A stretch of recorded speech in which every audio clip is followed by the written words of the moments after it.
Muy buenos días. Quiero agradecer a todos los estudiantes que el día de hoy nos acompañan y por supuesto a las personalidades que nos hacen favor de estar aquí presentes en esta ceremonia inaugural del Foro Enfermedades Cardiovasculares y Pulmonares en época de pandemia. Las principales secuelas post-COVID en jóvenes, esto en el marco del Día Mundial del Corazón. Y para comenzar quiero saludar a quienes nos acompañan el día de hoy. Saludo al maestro Luis Gustavo Padilla Montes, él es rector del Centro Universitario de Ciencias Económico-Administrativas. En representación del doctor Jaime Andrade Villanueva, director de los Hospitales Civiles de Guadalajara, está el doctor Mario Márquez Amezcua, coordinador general de Epidemiología Hospitalaria de Hospitales Civiles de Guadalajara. De la misma forma, saludo al director de la División de Economía y Sociedad, el doctor Antonio Sánchez Bernal. Quiero destacar la presencia de la doctora Ana María de León Flores, cardióloga clínica y jefa de servicios de cardiología del Hospital Civil Nuevo, doctor Juan I. Menchaca. También nos acompaña el doctor Bernardo Martín Rivera Linares, cardiólogo clínico e intervencionista, médico adscrito al servicio de cardiología del Hospital Civil Nuevo, doctor Juan I. Menchaca. Y también nos honra con su presencia el doctor Alfredo Daniel Pineda García, cardiólogo clínico e intervencionista, médico adscrito de servicio y de rehabilitación cardíaca del Hospital Civil Nuevo, del doctor Juan I. Menchaca. Bienvenidos. Y bien, para iniciar quiero dejar en el uso de la voz a la doctora Ana María de León Flores, cardióloga clínica y ecocardiografista.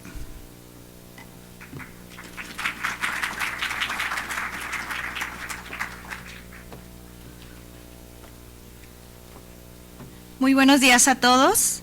Agradezco a título personal y de mis compañeros la invitación, así como al maestro Luis Gustavo Padilla Montes, rector del Centro Universitario de Ciencias Económico-Administrativas, al doctor Antonio Sánchez Bernal, director de la División de Economía y Sociedad, así como la presencia del doctor Mario Márquez, coordinador general de Epidemiología de los Hospitales Civiles de Guadalajara.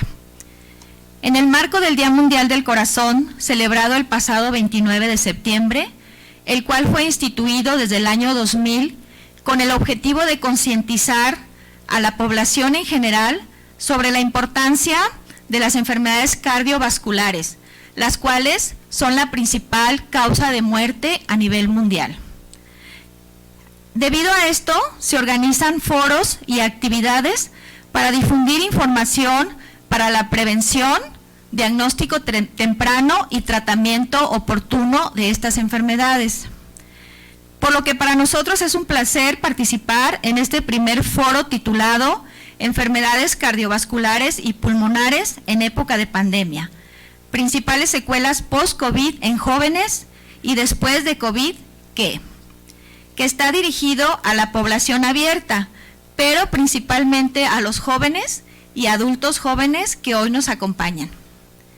Sabemos que la pandemia de COVID nos vino a cambiar la manera de vivir y nos da la oportunidad de conocer y reconocer en qué estado de salud nos encontramos, qué secuelas se presentan, así como qué podemos hacer el día de hoy para mejorar, rehabilitar y prevenir enfermedades crónico-degenerativas.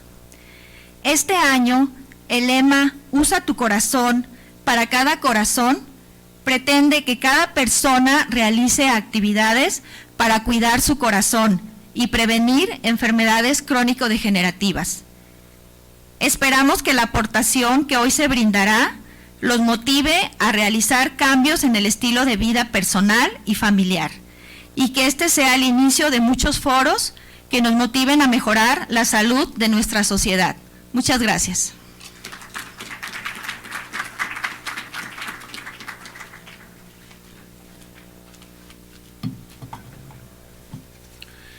Muchas gracias a la doctora Ana María de León Flores, cardióloga clínica y ecocardiografista. Y bien, quiero destacar también la presencia de quienes nos acompañan a través de las redes sociales, a través de nuestra página oficial del Centro Universitario de Ciencias Económico-Administrativas. Y bien, a continuación, saludo y quiero dejar en el uso de la voz al doctor Antonio Sánchez Bernal, director de la División de Economía y Sociedad.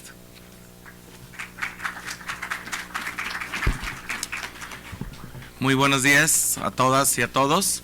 Saludo al presidium, el maestro Gustavo Padilla Montes, rector del CUSEA, al doctor Mario Márquez, epidemiólogo en eminencia en el tema de epidemiología del Hospital Civil, a la doctora Ana María de León Flores, muchas gracias, al doctor Kevin Arellano, al doctor Gustavo Adolfo Rosales Chávez.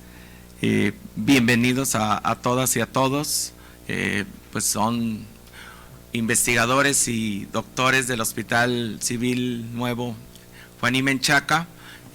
Creo que es un foro de lujo y les comento por qué la División de Economía y Sociedad está muy interesada en este tema.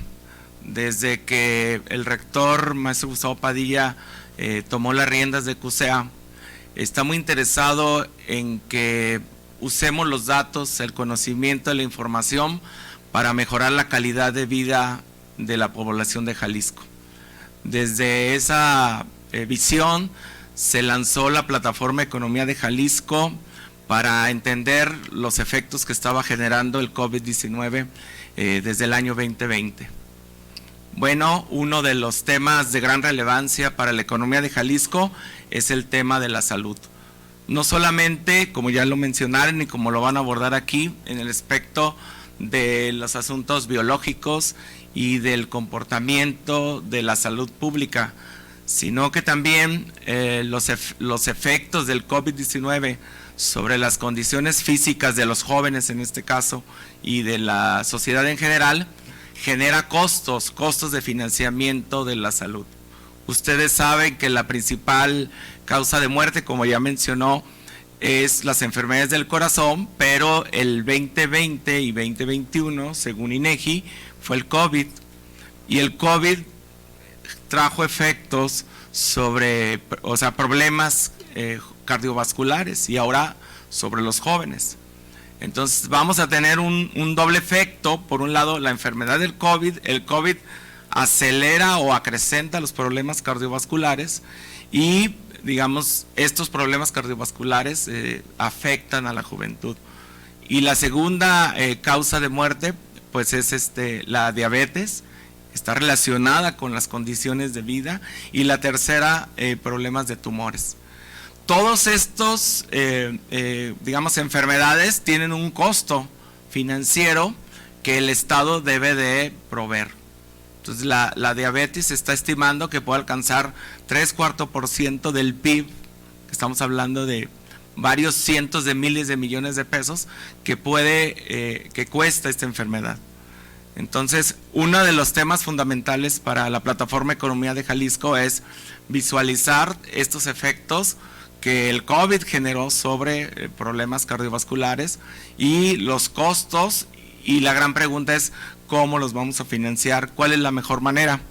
Entonces, como ya se dijo aquí, una de las maneras más baratas, pero también más directas, es la prevención.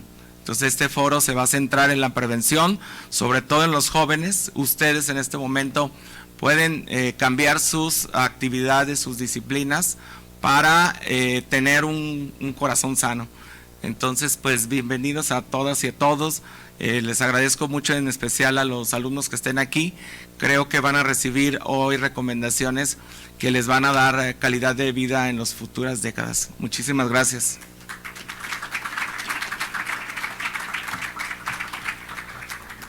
Muchas gracias. Gracias por sus palabras al doctor Antonio Sánchez Bernal, director de la División de Economía y Sociedad. También queremos destacar y agradecer la presencia de los medios de comunicación que nos acompañan el día de hoy en este importante foro.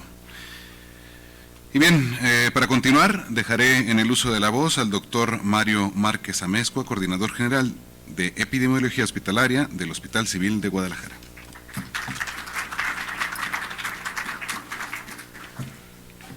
Muy buenos días, tengan todas y todos ustedes. Es momento de agradecer al doctor maestro Gustavo Padilla Montes, rector de este centro universitario, porque de veras que ustedes como alumnado y como profesorado creo que son privilegiados en el sentido de que no cualquier centro que no esté relacionado a las ciencias de la salud se interesa por lo más importante para el ser humano, que es la salud. Entonces, muchísimas gracias, Gustavo, por todo esto que ustedes hacen. Toño, Adri, de veras es impresionante para nosotros los que somos médicos estar en un centro universitario no relacionado a las ciencias de la salud. También es momento de agradecer a mis compañeros, en nombre del doctor Jaime Andrade Villanueva, a mis compañeros cardiólogos del Hospital Civil Juan y Menchaca, porque realmente están tomando parte de su tiempo para darles a ustedes elementos necesarios para poder cuidar mejor su salud. Y este tiempo que tienen los cardiólogos, lo digo por experiencia propia y porque he ido con ellos a consulta privada, es muy valioso y tiene costos económicos también. Entonces, muchas gracias a todos ustedes por estar aquí y a nombre del Hospital Civil de Guadalajara, del OPD, del Hospital Juan y Menchaca, ustedes puedan transmitir los conocimientos adecuados a los muchachos. Usa el corazón para cada corazón, es el lema que en el Día Mundial del Corazón ha instituido la Organización Mundial de la Salud. Y es a lo que queremos hoy invitarlos a todos ustedes, a usar nuestro corazón, que como dice la Organización Panamericana de la Salud, significa simple y sencillamente pensar diferente. Podemos usar la razón, sí, es muy adecuado usar la razón, pero creo que usar el corazón junto con la razón nos da elementos más valiosos para tomar decisiones. Hay tres grandes situaciones que nos dejó de enseñanza, ya lo dijo Toño, estas dos grandes enfermedades que hoy, o conjunto de enfermedades que hoy nos atañen. Por un lado, la principal causa de muerte antes del COVID, de toda esta pandemia, que son las enfermedades cardiovasculares, pero por otro lado también el COVID. Y son tres grandes enseñanzas que nos han dejado estas dos grandes conjuntos. En primer lugar, que la prevención es muy importante. El fomento de hábitos saludables creo que es lo más importante para el ser humano y no se nos debe de olvidar. Se nos olvidó en la pasada pandemia de influenza que era necesario lavarnos las manos, que era necesario utilizar un cubrebocas, que era necesario cuidarnos cuando estábamos enfermos. Y las enfermedades cardiovasculares siempre nos han dicho, hagamos ejercicio y comamos bien, cuidémonos, chequémonos, y se nos olvida. Y es parte de lo más importante. Para prevenir las secuelas del COVID, esta primer parte es muy, pero muy importante. La segunda parte que nos enseñaron tanto el COVID como las enfermedades cardiovasculares es que nosotros tenemos factores genéticos que van a hacer que el virus, que puede ser más agresivo en algunos momentos que en otros, puede ser que si nosotros no estamos cuidados con estos hábitos saludables, la enfermedad puede ser más grave para nosotros, aunque estemos jóvenes. Aquí los cardiólogos han aumentado muchísimo sus consultas, lo verán, sobre todo en cuestiones con jóvenes que tuvieron post-COVID y que tienen cardiopatías específicas. Los jóvenes, por lo tanto, no están exentos de tener secuelas post-COVID. Pero el tercer gran rubro, y es donde quiero cerrar, es también hay una gran diferencia en tener enfermedad grave, tanto pulmonar como cardíaca, si nos vacunamos o no nos vacunamos. Entonces la cultura de la vacunación también ya debe ser parte de nuestro quehacer diario y nuestra responsabilidad diarias como ciudadanos. Si conjuntamos estas tres cosas, lo que puse en medio, que es la enfermedad, creo que nos irá mejor cuando tenemos mejores hábitos saludables y cuando tenemos una muy buena prevención por medio de la vacunación. Entonces los invitamos el día de hoy primero a que aprovechen de veras el tiempo tan valioso que los cardiólogos tienen. Y en segundo lugar, a usar nuestro corazón para cada corazón. Y usar nuestro corazón para cada corazón es simple y sencillamente tomar buenas decisiones que van a beneficiarlos a ustedes, pero también a todos sus compañeros. Muchísimas gracias por la invitación de los Hospitales Civiles de Guadalajara. Les agradecemos muchísimo nuevamente a todos ustedes y a los cardiólogos que hoy nos acompañan. Gracias.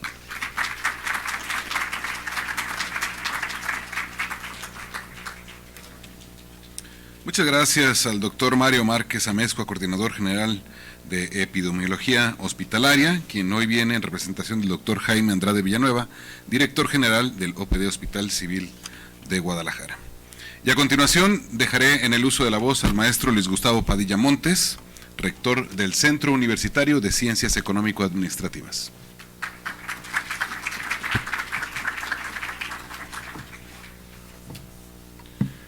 Muy buenos días a todas y a todos, a quienes nos siguen por los medios públicos, al Canal 44, que está también cubriendo este importante evento, y por supuesto al Presidio que nos acompaña. Me parece muy relevante que el día de hoy en el CUSEA, un centro universitario de disciplinas afines a las ciencias económico-administrativas, tengamos un espacio para reflexionar de uno de los principales aspectos de la vida, no solamente de nuestro campus, de la universidad y de toda la sociedad, y tiene que ver con la salud.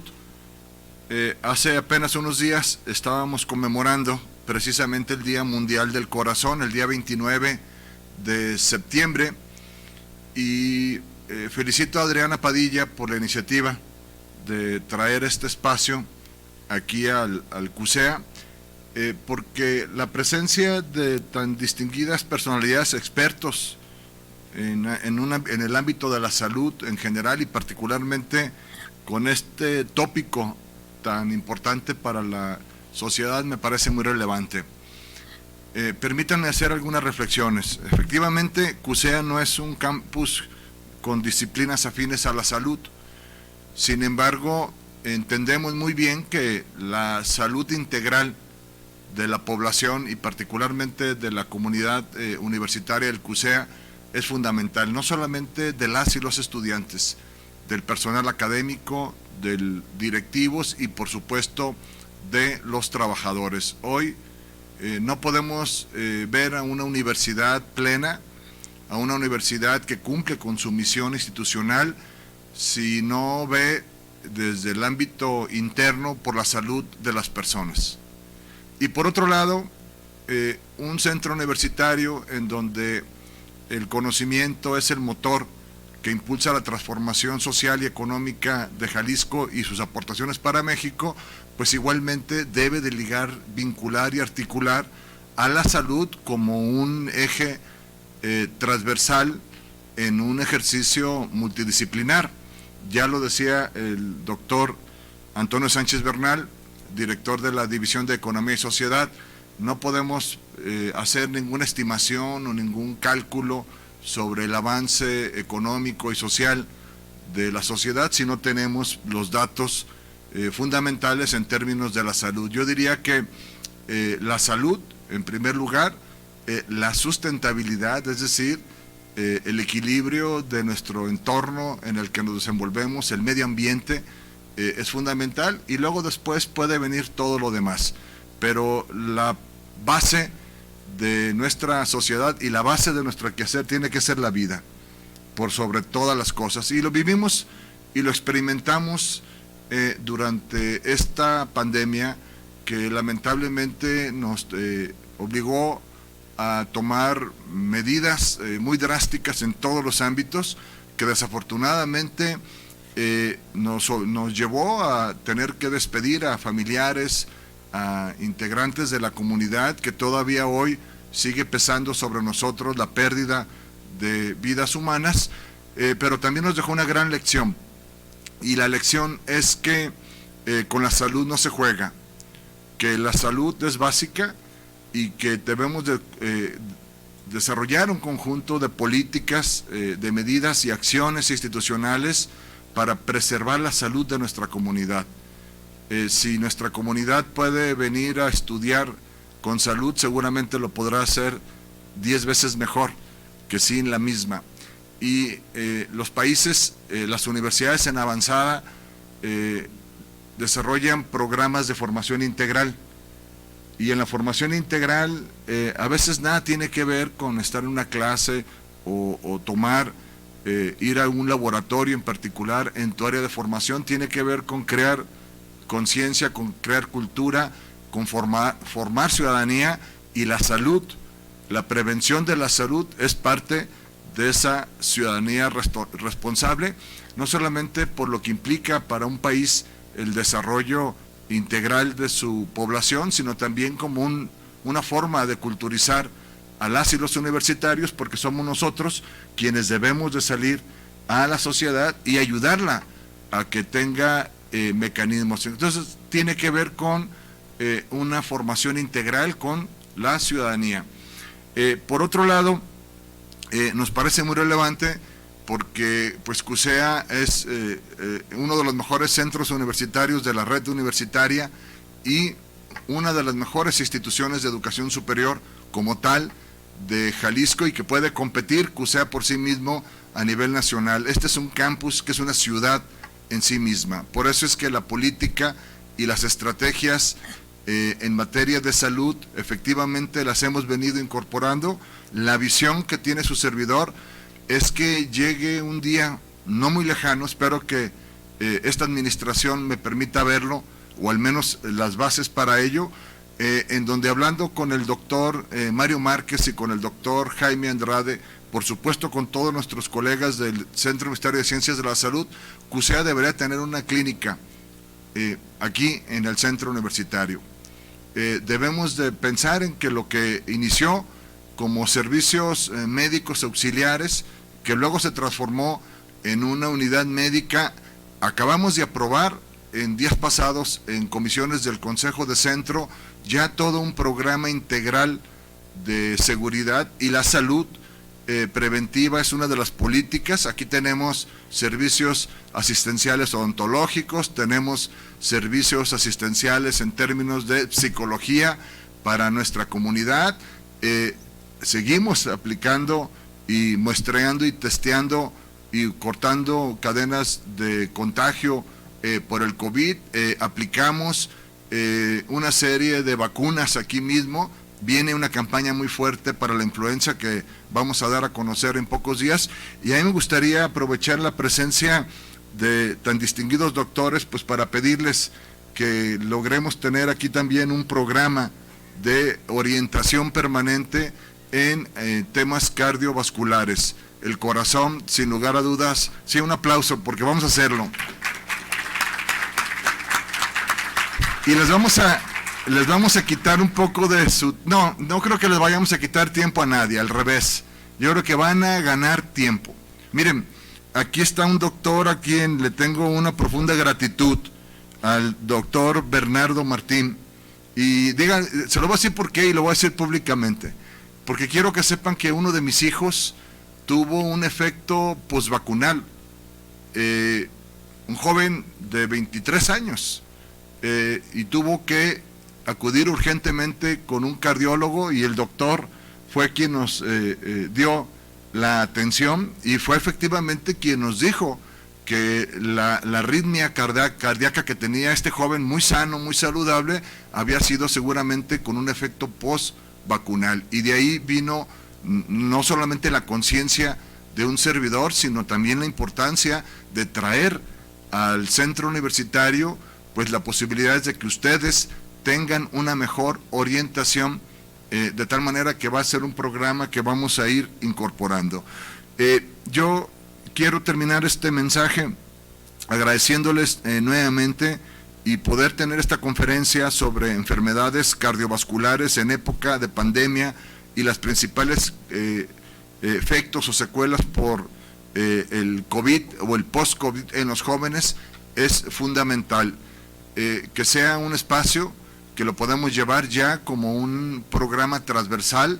Aquí está el secretario académico y lo voy a comprometer de una vez, así como tenemos, levanta la mano Nava, así como tenemos el programa de universidad para el siglo XXI, pues a mí me gustaría que tuviéramos una materia, un programa de salud preventiva, de generación de conciencia acerca de la salud, para que en la formación integral de nuestros estudiantes, cuando lleguen al CUSEA, pues tengan una conciencia más desarrollada. Invito a toda la comunidad del centro universitario a que nos sumemos en este tipo de causas y que verdaderamente CUSEA, como ya lo decimos, es el mejor lugar del talento, pues el talento está aquí con el personal, especialistas en campos de salud, y felicito que sea un espacio que nos abra nuevas miradas para no solamente mantener la salud, sino llevarla también a otros espacios de nuestra sociedad. Así es que,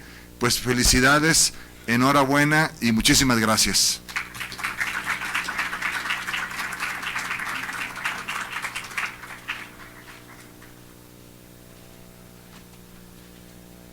Muchísimas gracias, gracias al maestro Luis Gustavo Padilla Montes. Y bueno, para ya dar comienzo, queremos primero tomarnos una fotografía oficial con todo nuestro presidium.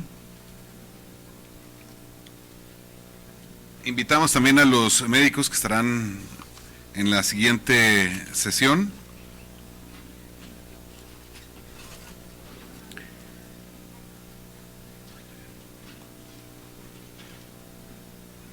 ¿Estamos listos? 1, 2, 3.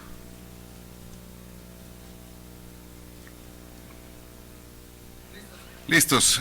Enhorabuena, muchas gracias, muchas felicidades, y esperemos que esta sesión, estas dos sesiones, porque se dividen en dos sesiones, sean de mucha productividad para todos los estudiantes y también, por supuesto, para nuestra comunidad universitaria. Y pues vamos, para poder dar inicio con nuestro foro, iniciaremos con el foro Enfermedades Cardiovasculares en época de pandemia y principales secuelas post-COVID en jóvenes, para lo que quiero dejar en el uso de la voz a la doctora Ana María de León Flores, cardióloga clínica y ecocardiografista. Ella estará como nuestra moderadora. Adelante, por favor.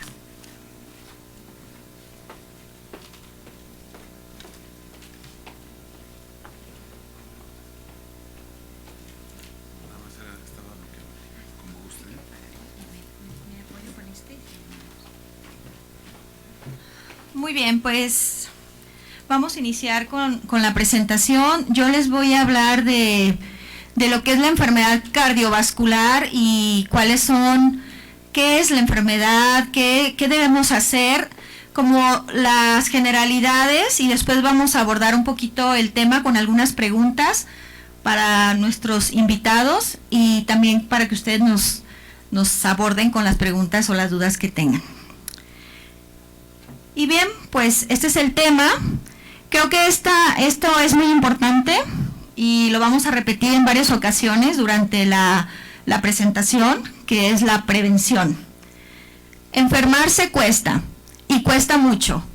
Cuesta la atención médica, cuestan los medicamentos, cuesta la rehabilitación, cuesta que los enfermos se incapacitan, dejan de trabajar, tienen que depender de otras personas. Entonces vamos a hacer algo para evitar enfermarnos.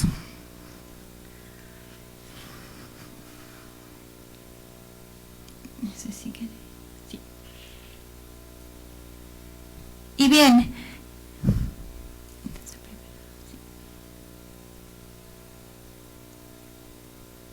está un poquito.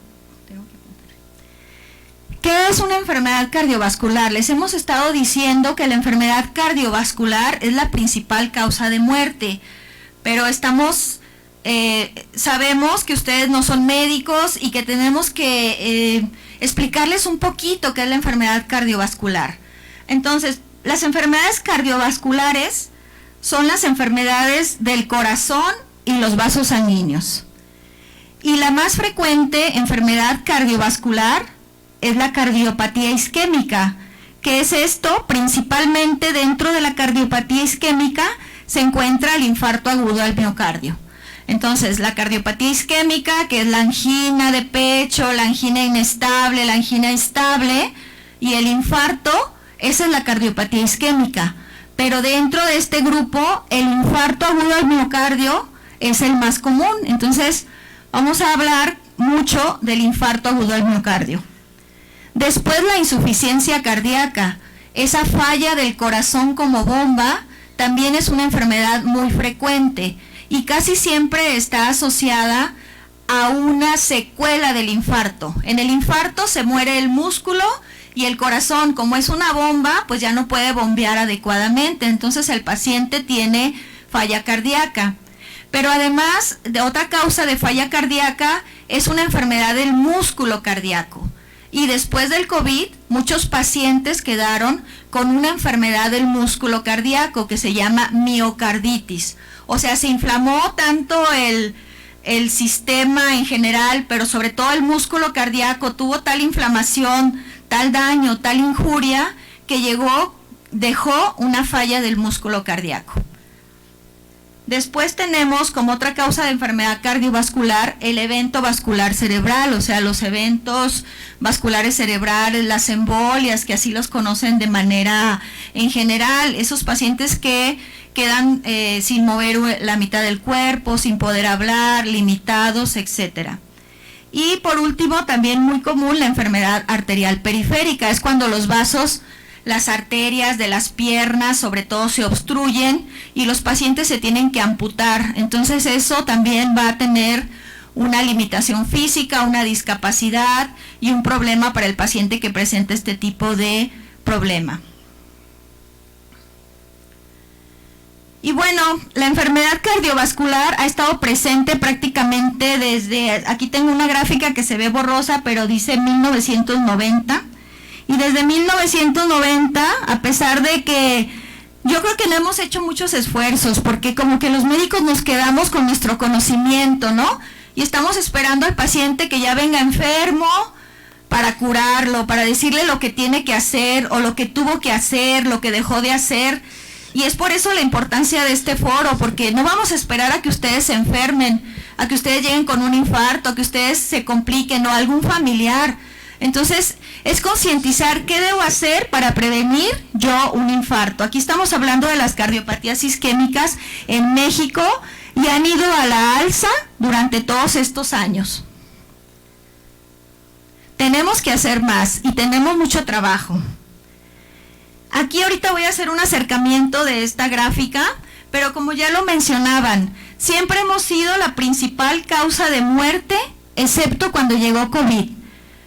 Y si ustedes se fijaron, COVID, pues todos tuvimos un amigo, un tío, un conocido, un hermano, un colega que falleció de COVID. Y eso fue lo único que superó a las enfermedades cardiovasculares como primer causa de muerte. Y estamos hablando aquí en el 2021, que fue cuando básicamente todos o prácticamente todos nos enfermamos de COVID, ¿sí?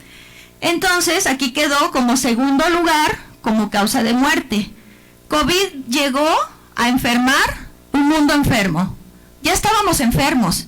Diabetes, hipertensión, colesterol alto, obesidad, problemas de sobrepeso. O sea, el mundo estaba enfermo y llegó una enfermedad que nos vino a mover, ¿no? Todo nuestro mundo, pero no estábamos sanos y seguimos no estando sanos. Entonces queremos concientizar y tratar de cambiar varias cosas.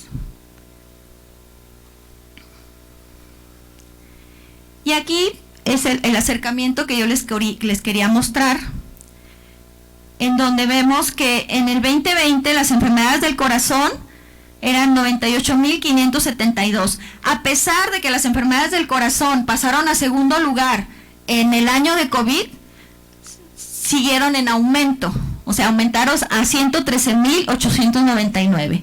Y ustedes que son contadores, administradores, economistas, pues sabrán que son siempre a la alza, son enfermedades y eso implica números, implica gasto, implica hospitalizaciones, implica pérdidas, etcétera, etcétera, ¿no? Tanto en hombres como en mujeres, pues aumentaron a pesar de el COVID y que bajó a segundo lugar, estas se siguieron incrementando en el 2021.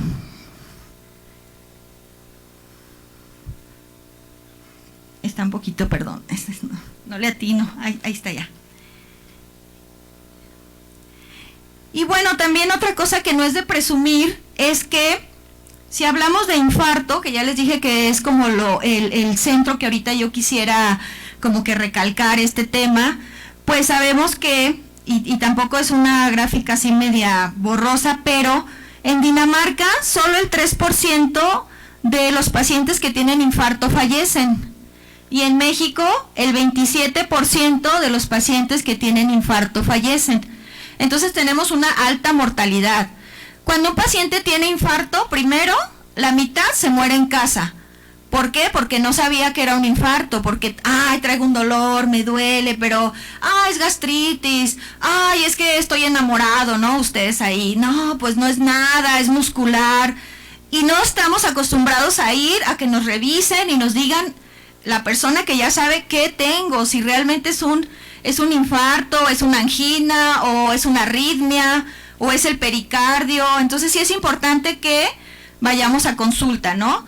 Y bueno, la mitad fallece en casa, y de los que llegan al hospital, el 30% va a fallecer, porque llegaron tarde, o porque se complicaron con alguna falla cardíaca, o alguna arritmia. A pesar que la mortalidad ha bajado por infarto, seguimos con una mortalidad alta. En los 50, en los 60 se morían más porque solamente los veíamos y les dábamos su aspirinita y acuéstese y no haga nada, ¿no? Ni se mueva, ni trabaje, ni nada, ¿sí? Y ahora vamos a ver con nuestro invitado Daniel Pineda, que es rehabilitador cardíaco, que hay mucho por hacer en los pacientes que se infartan. No nada más es dejarlos acostaditos y que no se muevan y que se tome su aspirina. Entonces, cuando el paciente llega a un servicio de urgencias con infarto, hay técnicas caras, que es la angioplastía coronaria, que fácil, pues, ¿qué será? Hablamos de números, solo la angioplastía, digamos que son 100,000 pesos. ¿Tienen 100,000 pesos? Así a la mano, como para decir, sí, hágamela. Entonces andan ahí batallando, pues, ¿quién me va a prestar? Hipoteca la casa, pero se tiene que hacer rápido, ¿sí me explico? Entonces, es importante prevenir, porque como les dije, la enfermedad cuesta. Y bueno, continuando con el tema, ¿me las pasarás tú? ¿Sí? Por favor. Sí. La siguiente, ¿me ayudas tantito? Tú la pasas mejor. Bien, entonces, ¿qué tengo que saber yo para saber si puedo tener una enfermedad cardiovascular? Entonces hay un factor, el riesgo es digamos, lo que tú puedes tener para que puedas presentar cierta enfermedad. Entonces hay factores de riesgo cardiovascular ya muy bien conocidos, que son problemas del colesterol y los triglicéridos, la presión alta o hipertensión, el tabaquismo. Esto lo recalco un poquito más porque los jóvenes o adultos jóvenes les gusta fumar, ¿no? Y vamos a hablar que tan tabaquismo del que sea, ahorita también nuestros expertos nos abordarán un poquito más el tema, ¿sí? Porque a veces dices, me fumo uno, no pasa nada, o me fumo dos. El que se preocupe el que se fuma la cajetilla. Y vamos a ver que los cambios inflamatorios son desde un cigarro, ¿sí? La obesidad o el sobrepeso, sabemos que casi el 50% de la población mexicana tenemos obesidad o sobrepeso, y eso es un factor de riesgo muy importante para tener un problema del corazón. La diabetes mellitus también, que es una enfermedad muy frecuente en los mexicanos. Esos son como que los que les puse con colores son los más fuertes, pero hay otros que es el sedentarismo, el sobrepeso, la alimentación, por supuesto, el alcoholismo, el estrés, la ansiedad y la depresión. Pero, ¿y cuántos no quedamos post-COVID con ansiedad? ¿Y cuántos no quedamos con depresión? ¿Y cuántos no tenemos estrés? Yo ahorita estoy estresada porque estoy aquí hablando frente a un público joven y muy dinámico. Entonces, todos estamos sometidos a ciertos factores que nos pueden condicionar un problema cardiológico. Sí, Y no voy a ahondar mucho porque tenemos varios ponentes y es un foro en el que todos queremos aprender y participar, no nada más vinieron a escucharnos, sino que también queremos una retroalimentación. Les voy a comentar que hay factores de riesgo que no pueden cambiar. Esos no pueden cambiar, su edad. Entre mayor edad, mayor riesgo de tener una enfermedad cardiovascular. El género.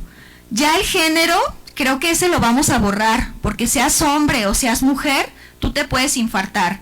Antes decían, ay, soy mujer, tengo estrógenos y no me voy a infartar hasta que llegue a la menopausia. Pues no, ya cambiaron los factores, porque a pesar que tienes estrógenos, estás con estrés, tienes ansiedad, estás con depresión, de repente fumas, tomas alcohol.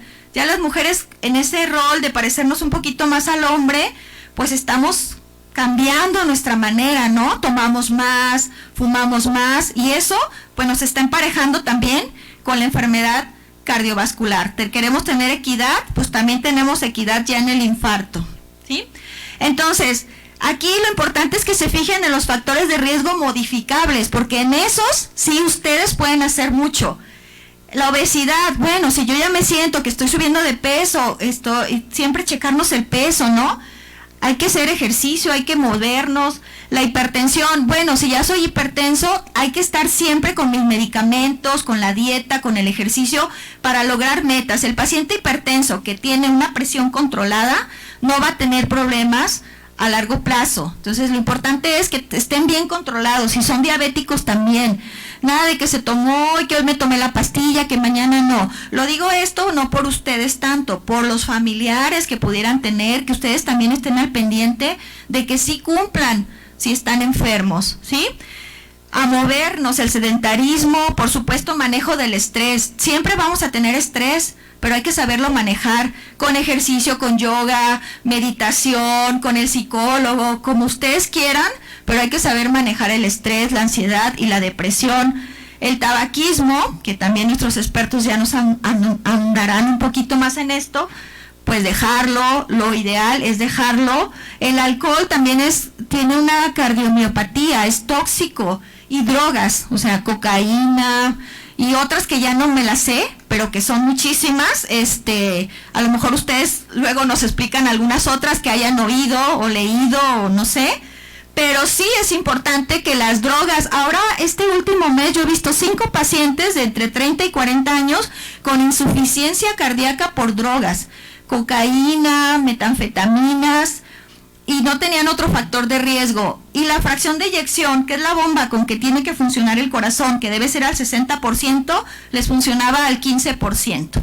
Entonces dices, yo no sé ni cómo anda caminando el paciente, ya mejor que se vaya porque se me va a morir aquí en el consultorio, ¿sí? Y por último, solo les dejo estas recomendaciones. Actividad física, pues que siempre se las repetimos, pero no quería dejar de repetírselas también hoy. No fumar, dieta saludable, más frutas, más verduras. Sé que es difícil porque yo también vivo en México.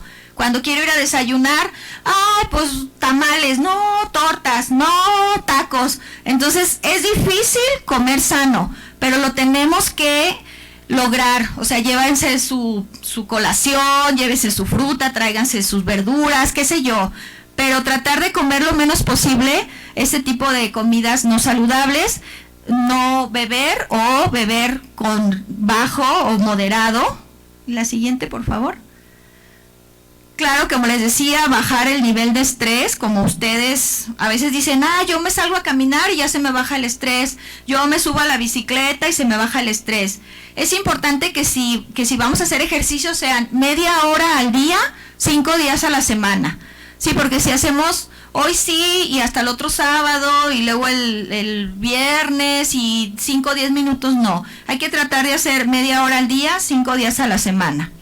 Y claro, checarse, o sea, no les cuesta nada, tómeme la presión, porque hay pacientes jóvenes hipertensos.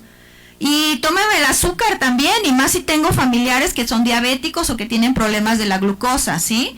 Y además tomarse con lípidos, o sea, el colesterol, los triglicéridos, porque la mayoría podemos tener problemas de triglicéridos altos por la dieta del mexicano. Todos los carbohidratos van a incrementar los triglicéridos. Y con esto concluyo mi presentación. Espero que haya aportado un poco a sus conocimientos.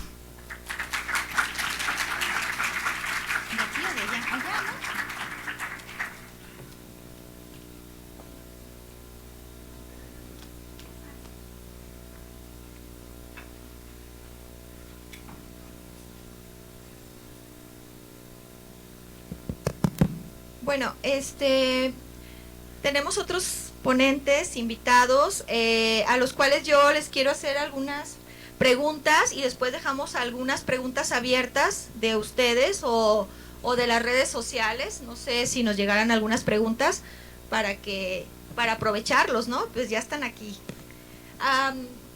Doctor Bernardo, dentro de las enfermedades cardiovasculares, ¿cuál es su experiencia? ¿Qué ve con más frecuencia y en qué población? Bueno, ante todo, buenos días y gracias por estar con nosotros y básicamente enfatizar y repetir varias veces que lo que queremos es prevenir es más barato. En cuanto a las enfermedades cardiovasculares, estas engloban estructuralmente el corazón, para que me entiendan, tienen varias partes: arterias, músculo, una bolsita que lo recubre que es el pericardio y sus grandes vasos. De las enfermedades cardiovasculares, sin temor a equivocarme, el 70-80% son por involucro de las arterias. Es la famosa cardiopatía isquémica, que debuta con angina de pecho, angina inestable y finalmente el infarto del miocardio, que puede llegar a un desenlace fatal, como ya lo dijo, hasta en el 50%. Entonces, las enfermedades que más vemos en la consulta en las instituciones públicas o en el medio privado son 70% cardiopatía isquémica, y el otro 30% engloba enfermedades de la estructura del corazón, como es la inflamación del músculo, que son las miocarditis, que lo hemos visto muy frecuentemente en la época post-COVID. Las enfermedades de la bolsita que envuelve al corazón, que se llama pericardio, que es la pericarditis, y algunas otras enfermedades de las estructuras cardíacas valvulares, como las enfermedades valvulares degenerativas, pero eso sobre todo en población adulta mayor. Y sí quiero hacer hincapié en este 30% de personas, porque estamos viendo que ahorita, sobre todo en mi experiencia personal, a título personal lo digo, siento que el Omicron, es esta variante que la mayoría nos reíamos, tengo una gripita, tengo Omicron, creo que es la que más inflamación sistémica ha provocado y es la que, a mi criterio, ha dejado más secuelas cardiovasculares, sobre todo en población joven. Que a veces tengo dolor, y hemos encontrado mucha enfermedad del músculo asociado a la del pericardio, que es la miopericarditis, y lo vemos con mucha frecuencia en los hospitales. Entonces, hay que prevenir, como dijo el maestro, hay que vacunarnos. No ha pasado la pandemia, seguimos con el COVID y creo que seguiremos por siempre.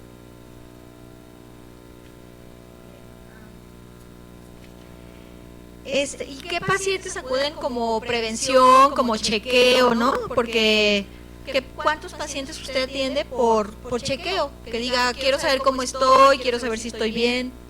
Desafortunadamente, menos del 5% de pacientes acuden en forma preventiva. La gran mayoría es cuando ya tuvieron un evento cardiovascular. Por eso la importancia de estos foros. Estábamos con Adrianita, que lamentablemente no existe la cultura de prevención en Latinoamérica, incluyéndonos nosotros. Entonces, vamos a repetir la palabra prevención y concientización hasta hartarlos, porque creo que es la única manera de que entendamos. Y más ustedes que están jóvenes, porque uno de joven cree que no nos va a dar nada, pero bueno, pueden tener hermanos mayores, sus padres. Entonces, creo que en definitiva tenemos que hacer algo para prevenir antes de llegar enfermos al médico. Una vez que un paciente ya está enfermo, ¿es posible detener una enfermedad?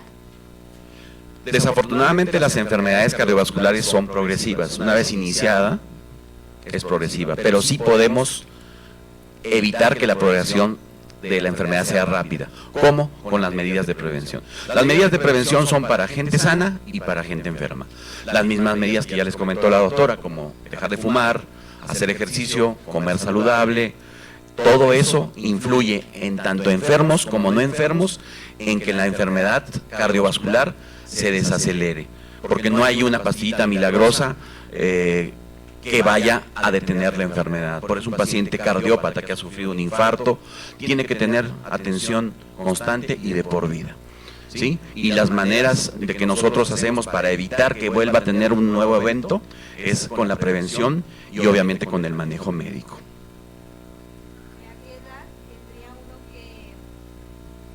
Que checarse, o a qué edad tendría uno que prevenir una enfermedad cardiovascular.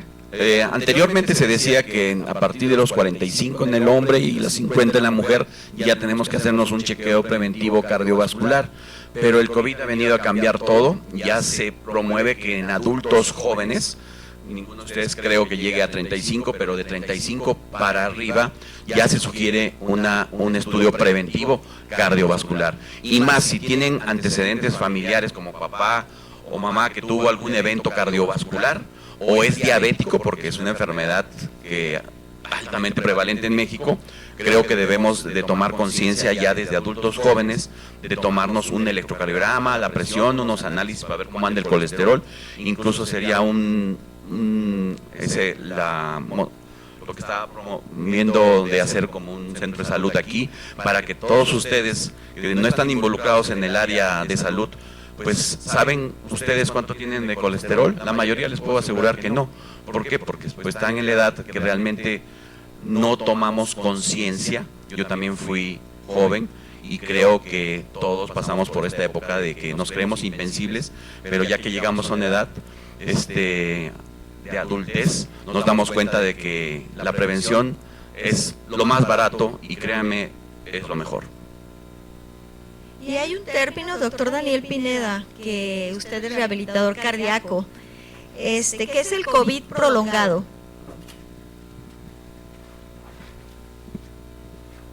Sí, muchas gracias. Bueno, el COVID prolongado es una nueva entidad que acabamos de conocer, ¿no? El 2020 nos cambió mucho de la medicina, los avances tecnológicos se hicieron avanzar, pero el COVID prolongado va después de que el paciente tuvo COVID.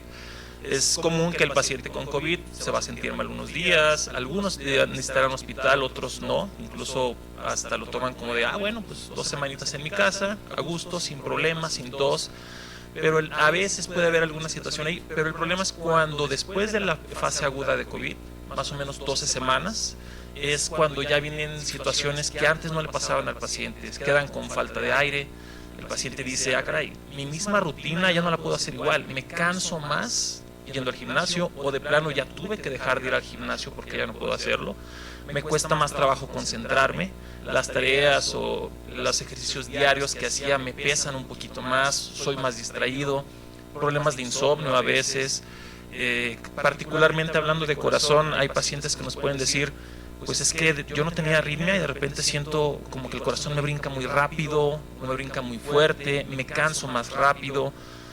Doctor, yo me he desmayado, o sea, nunca en la vida me había desmayado, eso es algo muy común en pacientes jóvenes sobre todo, y son secuelas que muchas veces, independientemente de cómo el paciente haya cursado la enfermedad, sabemos que el que estuvo hospitalizado y la pasó muy mal, obviamente va a tener secuelas, por la enfermedad, por el medicamento, por el tiempo de estar encamado, pero pacientes que aparentemente tuvieron un COVID leve presentan secuelas también, y a veces cuesta más un poquito identificarlas porque el paciente se acostumbra. ¿Qué hace? Bueno, pues si me canso de ir al gimnasio, ya no voy. ¿Sí? Si dejo el carro 5 calles y puedo caminar, pues ahora lo dejo en 2. Entonces su propia vida se va modificando por esa parte y lo hacemos tan normal que no nos damos cuenta que tenemos una limitación. ¿Y cuánto tiempo dura o cuánto tiempo puede durar este COVID prolongado? Híjole, sabemos que después de 120 días ya podemos echarle la culpa al COVID, definitivamente. Y hay que diagnosticar algunas otras secuelas. Digo, si obviamente el pulmón quedó mal, ese pulmón necesita un tratamiento diferente. Pero cuando todo está bien, cuando ya descartamos que no haya tenido una miopericarditis, que el corazón necesita tener un reposo obligado, a partir de esos 120 días se puede diagnosticar. El problema es que no sabemos cuánto va a durar. Sí, podemos tener pacientes que dicen, pues es que yo tengo 1 año que me dio COVID, no me ha vuelto a dar y yo me sigo cansando. O tengo 8 meses en el que todavía no alcanzo a oler igual, la comida me sabe raro, sigo cansado. Digo, en esta enfermedad que vamos aprendiendo, pues van saliendo nuevos estudios que decían dura 6 meses, dura 1 año, dura 18 meses, o sea, realmente no podemos ni siquiera decir a quién sí le va a dar, a quién no, ni el tiempo estimado de duración. ¿Y qué papel tiene la rehabilitación cardíaca en este COVID prolongado, en estos síntomas? Bueno, la rehabilitación cardíaca es una herramienta que, si bien sabemos que en cardiopatía es fundamental, en el COVID vino a tomar un papel también importante, porque la rehabilitación se basa mucho en prevención, pero la prevención, una es primaria, es decir, que a mí no me dé la enfermedad o que si me va a dar yo tenga los menos factores de riesgo que ya mencionaron para que me pueda ir mal. Y eso asumiendo que la genética, otros factores no puedan darlo, ¿no? Involucra la vacuna, todas las medidas sanitarias, etcétera. Durante la fase aguda es conocer la enfermedad, cuándo tengo que ir al médico, cuándo no. Y una vez que pasó la fase aguda, es la prevención secundaria. Y al igual que en cardiopatía isquémica, es ya quedé con alguna secuela o no quedé con alguna secuela, ¿qué voy a hacer después de eso? Porque muchas veces pueden llegar pacientes que nos dicen, yo estuve 1 semana aislado, estuve a todo dar, ya regresé a mis actividades, pero sigo mal, me sigo sintiendo mal, ¿qué voy a hacer para poder seguir haciendo mi vida?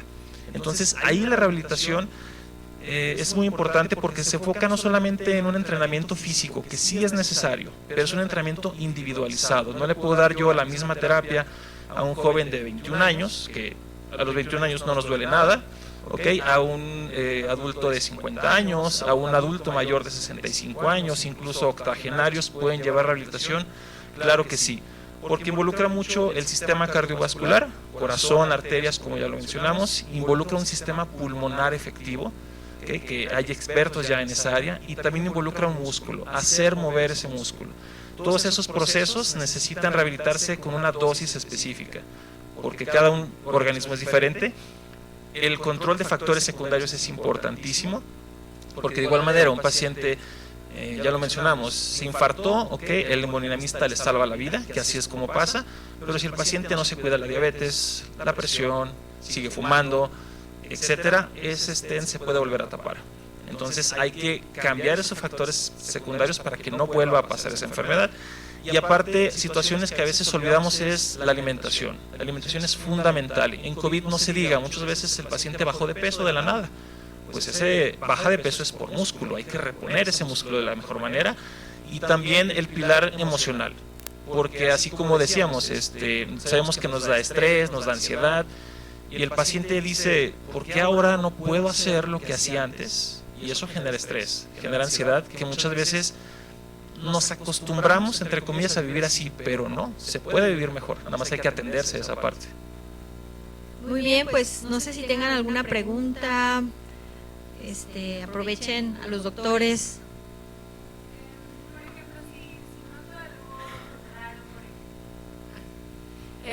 Nosotros como jóvenes, si notamos algo raro, sentimos alguna situación, por ejemplo, a veces me da como un dolor en donde se supone que está el corazón, que mi papá toda la vida ha dicho que es gastritis. Y ahorita que dijeron eso dije, ay, ¿y si no es gastritis? ¿Qué tendríamos que hacer nosotros como jóvenes para ir a checarnos? ¿Tenemos que ir a un hospital? ¿Pedimos un chequeo? O sea, como que ¿cuáles serían los pasos para que nosotros, si tenemos curiosidad, nos podamos checar? Usualmente por la edad, muy probablemente no sea nada, sin embargo, como ha venido el COVID a cambiar todo, creo que en definitiva sí sería obligado a buscar atención especialista, tomarte un electrocardiograma, una radiografía y unos análisis completos de sangre y buscar la atención de tu médico personal, el médico familiar, y tal vez te derive con el cardiólogo. No es para que te asustes, pero creo que hoy ha cambiado mucho. Antes decíamos, no, a los jóvenes no les pasa nada, llegaba un joven con dolor y casi lo mandábamos a su casa con dolor. Entonces, no, hay que definitivamente hacerle caso a tu organismo. Gracias.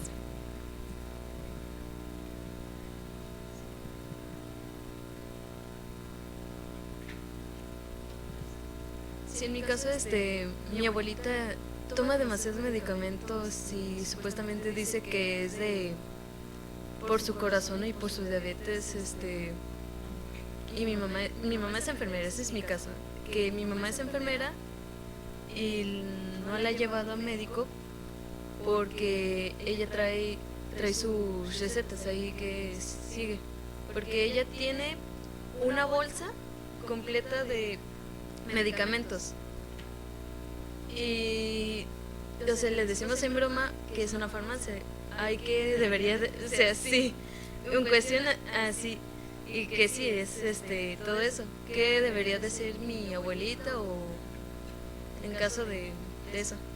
Bueno, cada paciente es diferente. Sí, un paciente requerirá ciertos medicamentos, otros no. Idealmente hay que individualizar el caso, valorarlo, ver qué medicamentos sí son necesarios y sí son efectivos, ver si se pueden modificar. Ya actualmente hay medicamentos más nuevos, hay medicamentos que incluso vienen combinados, y también depende mucho del paciente de los objetivos que queramos.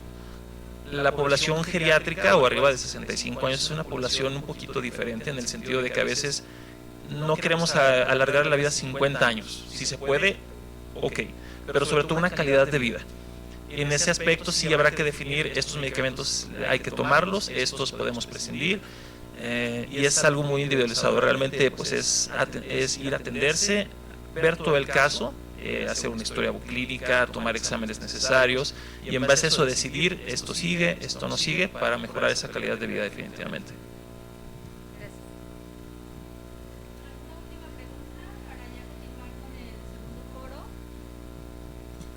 ¿Alguna última pregunta para ya continuar con el segundo foro? Sí, allá.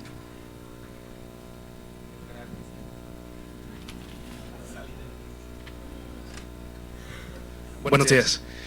Bueno, preguntar cuál es el punto de partida que deben tomar las autoridades, si es primero la campaña de concientización acerca de que las personas se chequen o hagan sus estudios, o destinar más presupuesto hacia el área de salud para que existan más implementación de campañas de cardiovasculares. ¿Cuál sería el punto de partida? Porque si aquí estamos de economía y sociedad, yo que estudio en Administración Gubernamental y Políticas Públicas, pues tenemos ese tema de checar, ¿no? ¿Cuál es el punto de partida para los gobiernos y para las autoridades que deben tener en cuenta para seguir el rubro de que la sociedad siga con una concientización de salud buena y digna? Gracias. Sí, yo una vez escuché en un congreso, la salud no es política. Y claro que no. La política y la salud van de la mano, porque si no tenemos el apoyo de las políticas públicas dirigidas, tanto el apoyo económico como la organización de en qué campaña se va a gastar, hacia qué población está dirigida, no vamos a lograr nada. Y creo que eso ahorita no está tan de la mano, o sea, está como que nosotros acá trabajamos, otros por acá, no hay como una, digamos, una organización en todos los sistemas de salud, que ya sabemos que hay Sedena, IMSS, ISSSTE, Salubridad, la Secretaría de Salud, pues, pero sí es muy importante lo que tú dices, o sea, mientras no tengamos una dirección o un objetivo, una misión, no vamos a cambiar lo que no hemos cambiado durante 20 años, porque lo vimos en las gráficas, ¿no? Siguen las enfermedades cardiovasculares y siguen en aumento, y al final de cuentas la prevención no se ha hecho desde la base de la población. Creo que este foro es muy importante, y creo que la comunicación entre los médicos del sector salud, o los que atienden o los que dirigen, con los políticos, sobre luchar más por la prevención y campañas, digamos, masivas de detección de factores de riesgo, desde toma de electro abierta, ¿no? Para población abierta, pues creo que ahí habría más cambios, y como que, pues sí, ayudaríamos un poco más a la población, porque siempre hemos sido los médicos como que acá estamos, ya les dije, esperándolos, ¿no? Pero no, nuestros conocimientos tienen que irse y romper muros y llegar a toda la población para que realmente tengamos un cambio. Pues muchas gracias a todos. Vamos a continuar con el segundo foro. Adelante, compañeros, que también nos traen cosas muy interesantes.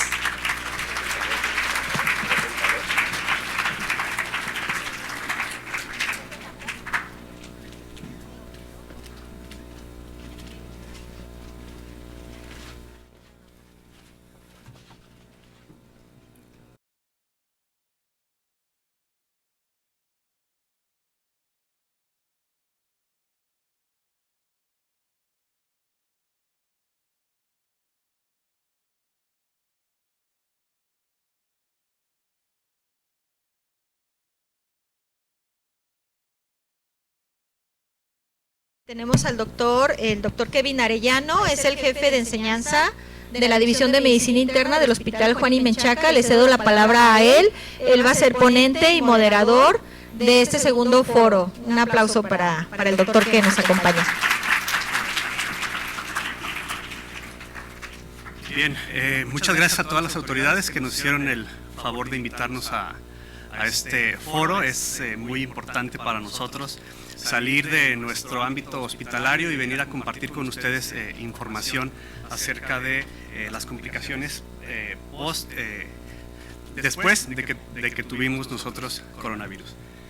Bien, en esta tabla quiero informarles acerca de los datos registrados al día 1 de octubre en relación al número de casos que se tienen de coronavirus, que supera los 7 millones. Y sabemos evidentemente que esta cifra es, aunque son cifras oficiales, es una cifra infraestimada, porque cuántas personas que tuvieron la enfermedad no se realizaron alguna prueba, o fueron asintomáticos, o se enfermaron 2 veces, etcétera.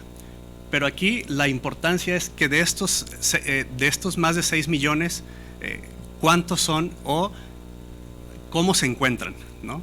Es parte de el punto medular de esta charla. Siguiente.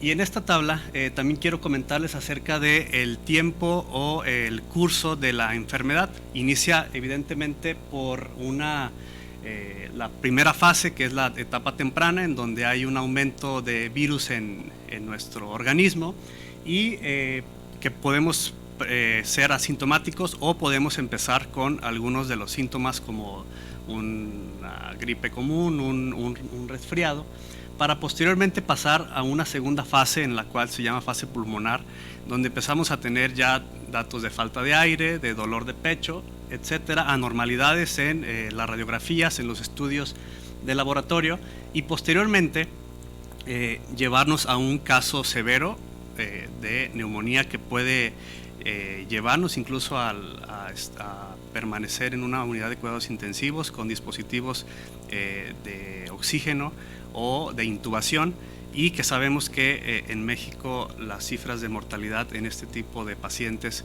fue demasiado elevada a comparación de algunos otros países, ¿no? Y posteriormente entra una fase de convalecencia, que es la que el día de hoy vengo a platicar con ustedes junto con mis compañeros acerca de cómo se denomina esta charla, y después del COVID o de la COVID, ¿qué? Entonces, en cuanto a, para estar todos en la misma sintonía, tenemos que en la etapa de transición es la que ya he hablado anteriormente, y a partir de ahí tenemos que el persistir con síntomas como tos, como falta de aire, como dolor de pecho, como cansancio, como dolor de las articulaciones, persiste más allá de la 4ª semana, y esta primera fase se va a llamar fase de COVID postaguda, ¿no?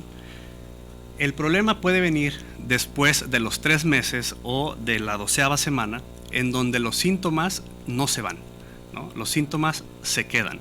Y esto, como ya hemos mencionado anteriormente, mis compañeros, esto puede durar meses o quizá años.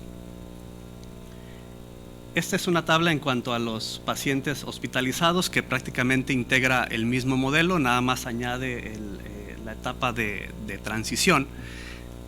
Y posteriormente podemos ver aquí la constelación de síntomas. Si quieres, préstamelo para la constelación de síntomas, y entre más intenso es el color, es mayor la expresión de la presentación. Por ejemplo, tenemos acá malestar general, más del 95% de los pacientes lo presentan. Tenemos acá falta de fuerza, tenemos debilidad, tenemos calores, sudoración hasta un 63%, dolores de cabeza, falla de memoria, que es muy común. 7 cada 10 personas que tiene esta condición de post-COVID lo puede presentar. Diarrea, 7 cada 10, ¿no? Tos, 74%, opresión en el pecho, 76%, ardor detrás del esternón, que es esta región, ¿no? Dolor torácico y algunas manifestaciones menos comunes, pero no por eso menos importantes, que puede ser dolor ocular, que puede ser úlceras en la piel, caída de pelo, ¿no? Que también es una cuestión que se ve mucho en los pacientes que tuvieron coronavirus, vómitos, etcétera. Entonces, ¿pero qué posibilidad tenemos nosotros de padecer el COVID prolongado? Aquí la pregunta se decanta en qué tan graves estuvimos, ¿no? Si no estuvimos hospitalizados o no requerimos oxígeno, se dice que 1 de cada 5 personas reporta tener síntomas posteriores. ¿Cuáles? Debilidad, cansancio, tos, dolor de cabeza. Y hasta un 52% persisten los síntomas por más de 10 semanas, ¿no? Por más de 2 meses y medio pueden persistir estos síntomas. Pero si tú estuviste hospitalizado, entonces esos síntomas pueden variar desde 32% hasta 87% después de 2 meses de haber padecido esta enfermedad, ¿no? ¿Cuáles síntomas? Debilidad, fatiga, falta de aire, dolor en las articulaciones, que es uno de los síntomas que vemos nosotros con mucha cotidianidad, y dolor de pecho. Entonces, ¿cómo podemos predecir? Este es un diagrama en donde el síntoma de mayor prevalencia es la fatiga y se entrelaza entre los pacientes que tienen un curso corto de la enfermedad, 5 o 8 días y que no tuvieron tantos síntomas, hacia aquellos que tuvieron la expresión de 2, 3, 4 o más de 5 síntomas, y el tener más de 5 síntomas de estos que están acá, que es fatiga, dolor de cabeza, fiebre, dolor de pecho, tos persistente, etcétera, más de haber presentado 5 síntomas en la primera semana de la enfermedad o en la primera semana después de una prueba positiva, es un factor pronóstico de que vamos a tener hasta 3.5 veces más la posibilidad de padecer esta cuestión. Y la importancia de padecer el COVID o la COVID prolongado es precisamente de que es considerada para ya muchos organismos como una discapacidad, ¿no? Bueno, ¿qué pasa entre la gente que se vacunó y en la gente que no se vacunó? Hubo un estudio muy interesante en Italia, en 9 centros italianos, analizaron más de 2.500 pacientes que tuvieron COVID leve, o sea, no hospitalizados, en el cual midieron la prevalencia de los síntomas después de la infección, y vemos que un 42% de los pacientes que no estuvieron vacunados presentaron persistencia de síntomas, que pueden ser muy molestos evidentemente. Y los pacientes que se vacunaron con una sola vacuna, en este caso la vacuna de ARN, es el 30% de los pacientes tuvieron persistencia de estos síntomas y se disminuía hasta un 17 o 15% ajustando las 3 dosis, ¿no? Entonces, una manera de prevenirlo evidentemente es haber estado vacunados y tener el esquema completo. ¿Qué pasó con los que requirieron intubación o qué pasó con los que estuvieron en unidades de cuidados intensivos? Pues la realidad es de que apenas tenemos un año y fracción investigando qué es lo que sucede en este tipo de pacientes, pero podemos tomar como referencia una entidad que se llama una entidad que se llama el síndrome postcuidados intensivos, que este síndrome se padeció después de la epidemia de la pandemia de influenza en el 2009, en donde se analizaron por 5 años a los pacientes que habían estado graves con intubación, y se vio que a 5 años del total, o más bien no el total, pudo regresar a su condición basal, ¿no? Y esto evidentemente cobra mucha relevancia, porque esto puede ser parte de lo que vamos a ver en los próximos años.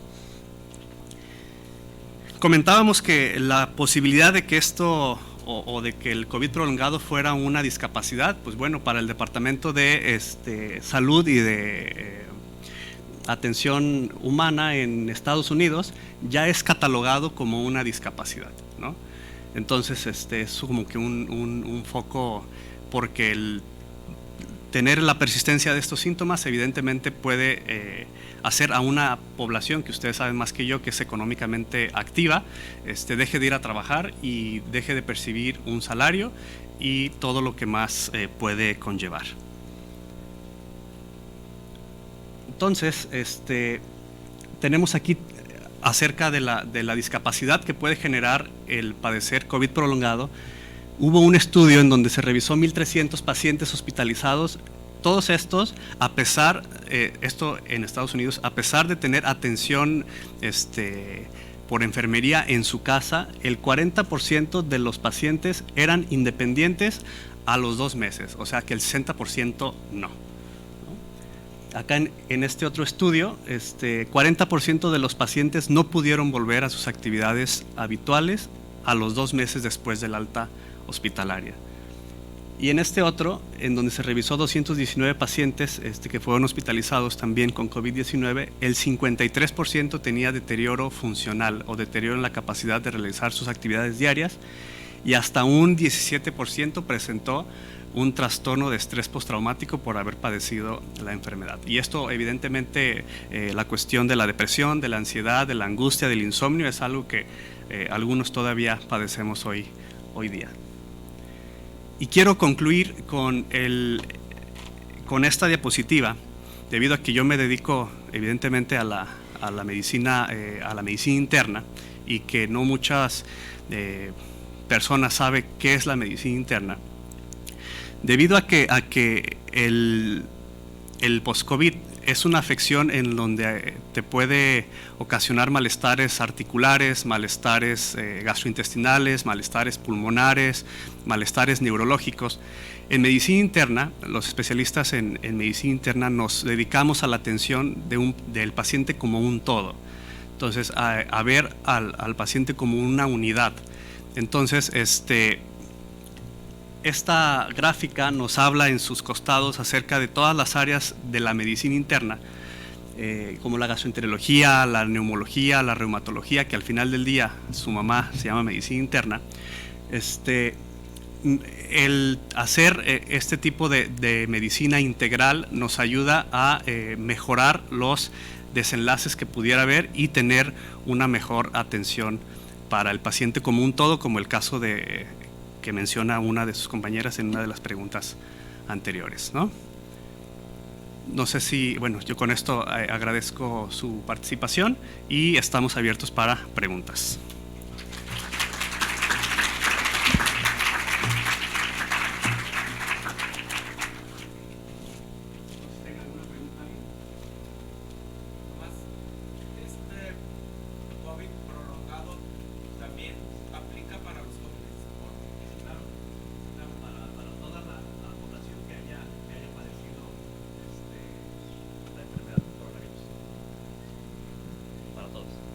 Claro que en los pacientes más jóvenes la complicación o el riesgo de complicación es mucho menor que en un paciente que ya tiene algunas enfermedades como diabetes, alta presión. Esto es muy importante y ya se los venía diciendo el doctor Bernardo y la doctora Ana y el doctor Daniel desde la plática previa. El papel de las enfermedades cardiovasculares y el papel de que actualmente en México, en la última encuesta nacional de salud del 2021, más del 70% de los mexicanos por encima de los 20 años tenemos obesidad o sobrepeso. Y eso es todo el preámbulo para tener diabetes, para tener hipertensión. 1 de cada 4 es hipertenso y no lo sabe, por ejemplo.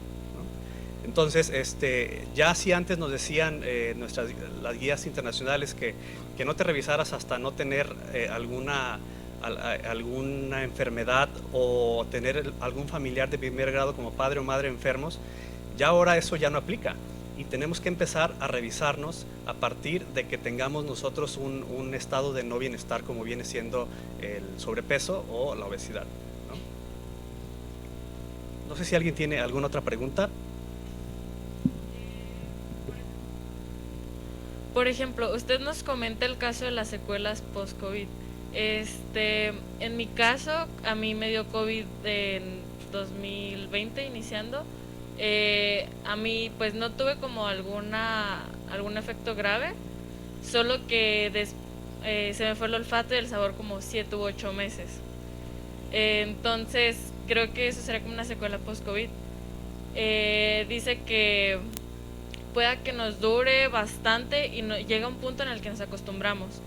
¿Cómo haríamos nosotros para darnos cuenta si tenemos alguna secuela o algo así que pues no sepamos identificar? O en el caso de que lo identifiquemos, ¿qué es lo que tenemos que hacer? ¿O qué es lo que usted nos recomienda que nos vayamos a checar o qué? Bien, inicialmente al nosotros tener persistencia de los síntomas como la falla de memoria, como dolor de las articulaciones, etcétera, lo primero que tenemos que hacer es acudir con el médico, ¿no? Y con un médico que esté capacitado para darle la justa razón a tus síntomas, porque hay muchos síntomas que pueden estar enmascarados y puede ser que ustedes estuvieron enfermos de este coronavirus y ya pasaron la etapa más crítica y después tienen alguna otra condición que puede estar o no relacionada con el propio coronavirus y manifestarse de esa forma. Entonces aquí lo principal es acudir a una atención médica para recibir ese tipo de orientación. No sé si mis compañeros quieran comentar algo más. Digo, un aspecto importante, es una pregunta recurrente, ¿cuándo debo ir o cuándo me tiene que preocupar a mí un síntoma o cuándo puedo decir que es post-COVID? Es un síntoma generalmente que no tenías antes de COVID, que eso no estaba presente generalmente antes de COVID, que te dio COVID y que después tienes algún síntoma que persiste en el tiempo. ¿Cuánto tiempo dejar pasar? Esto es un consenso, es decir, nos juntamos entre un grupo de médicos y decimos, tiene que pasar 3 meses para que tú puedas decir, yo tengo que ir a consulta porque esto no se me quita. Es en general un término que está, digamos, determinado por consensos médicos. O, ¿cuál es el otro punto? Que lo decía Daniel, cuando te impacte calidad de vida. O sea, ¿qué quiere decir eso? Si yo al mes, tengo un mes, no tuve que estar en el hospital, no tuve que usar oxígeno, pero antes de esos 3 meses, digamos un mes, a mí esta falta de aire no me permite hacer mis cosas del día a día, ni sea mi ejercicio, sea mi trabajo, sea la escuela, sea el trasladarme. Entonces en ese momento hay que buscar atención, no hay que esperar los 3 meses. Es decir, un síntoma que te persista por post-COVID, lo pusimos 3 meses, o que impacte tu calidad de vida, ¿sí? Podría ser, digamos, es recurrente un síntoma común la caída de cabello. Es decir, esta caída de cabello yo no la tenía antes y ahora después del COVID la tengo y está impactando en algo en mí. Entonces quizás antes de esos 3 meses, ¿con quién debes ir? Pues idealmente con tu médico de primer contacto y después quizás te refiera al dermatólogo, a dermatología.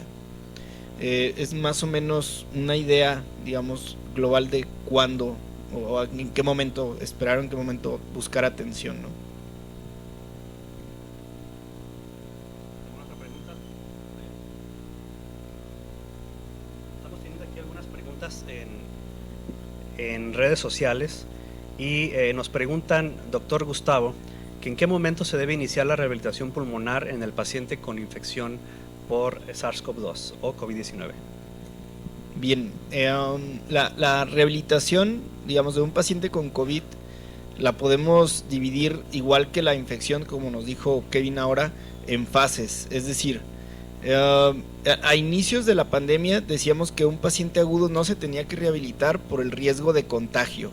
Entonces decíamos, nadie se quería meter, nadie le quería entrar. Entonces hay que esperar a que el paciente salga del hospital y entonces ya cuando no infecte ya te puedo rehabilitar. Con el tiempo cambiaron las ideas, es decir, un paciente relativamente estable, sin necesidad de mucho requerimiento de oxígeno o que tenía síntomas respiratorios, eso era importante, entonces era un buen momento para iniciar su rehabilitación. ¿Qué tipo de rehabilitación? Ahí sí es muy individualizado, es decir, hay que ver qué tipo de síntomas, qué tipo de impacto tiene y entonces en ese momento empezar la rehabilitación, que puede ser desde el hospital o desde su subagudo. una intervención en rehabilitación, por ejemplo, cuando nos decían, tú tienes COVID y tienes que estar aislado, entonces, ¿qué tengo que hacer? Entonces, una recomendación en ese momento era, tú tienes que seguir haciendo caminatas, si es posible salir, por ejemplo, tú tenías, digamos, a tu patio o en tu cuarto estar haciendo caminatas, estar haciendo ejercicios de estiramiento, podías continuar haciendo algunos ejercicios inclusive de fortalecimiento, depende la intensidad o depende de la gravedad del COVID en ese momento. Y depende, como nuevamente, el paciente si estuvo hospitalizado, al alta del hospital, ya valorábamos en qué momento era como más estable empezar su rehabilitación, y esa rehabilitación es muy dinámica, que puede incluir desde movilización en el primer punto, algunos ejercicios respiratorios básicos, si tenía flemas, pues ejercicios de respiratorios en relación a manejo de flemas, y ya lo decía, había pacientes con tanto impacto que estuvieron, imaginen al paciente, les digo, nos ha tocado a veces excedernos de cama, acaban de regresar un poco, algún tiempo de vacaciones, y estuvieron en cama 12 horas, o 18 horas algunos inclusive que se aguantan la cama un poco de más tiempo, se levantan de cama y es dolor acá, entumidos. Ahora imaginen ese paciente que estuvo en cama, intubado, mes y medio, ¿cómo se levanta? ¿Cómo siente su cuerpo? ¿Cómo están sus músculos?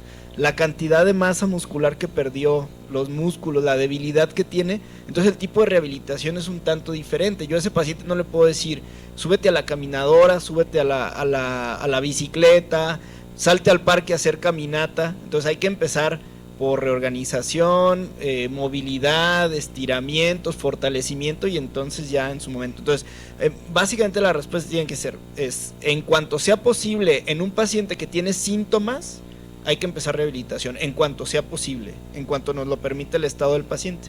Y qué tanto se tiene que continuar depende también de los síntomas y las características del paciente. Ahora lo ponían lo del olfato y lo del gusto, también hay rehabilitación en ese sentido, por ejemplo. Se puede iniciar tan pronto sea posible, al mes quizás.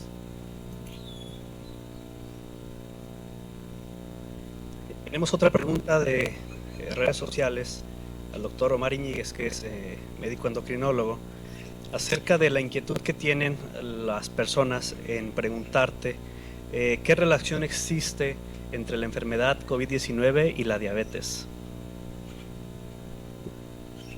Bueno, pues muy bien. Hace ratito la doctora Ana María comentaba de la diabetes como una de las principales complicaciones causa o factores de riesgo para que se genere una enfermedad cardiovascular, que pues es el tema que estamos tratando el día de hoy. Sabemos que antes de la pandemia del COVID-19, pues la principal causa de muerte en nuestra especie era las enfermedades cardiovasculares. Y la diabetes sigue siendo el principal factor de riesgo para que se genere una enfermedad cardiovascular. En la cuestión, ya aterrizando la pregunta de la COVID-19 y la diabetes, vimos que también aquí era uno de los principales factores de riesgo para que COVID-19 tuviera un peor pronóstico, o sea, ser diabético y haberse infectado por el virus, por SARS-CoV-2, nos llevaba a peores desenlaces, o sea, formas más graves de la enfermedad, neumonías graves que terminaban siendo intubados y que requerían de una unidad de cuidados intensivos. Vimos que no solo eran unos cuadros más graves o más severos, sino que por el puro hecho de tener diabetes se contagiaban los pacientes más fácilmente, tenían mayor tasa de hospitalización también, y obviamente esto con peores desenlaces de no solo las formas severas, sino también de mortalidad, ¿no? Entonces, definitivamente la diabetes sigue siendo uno de los principales factores de riesgo para contraer la enfermedad y para tener peor pronóstico.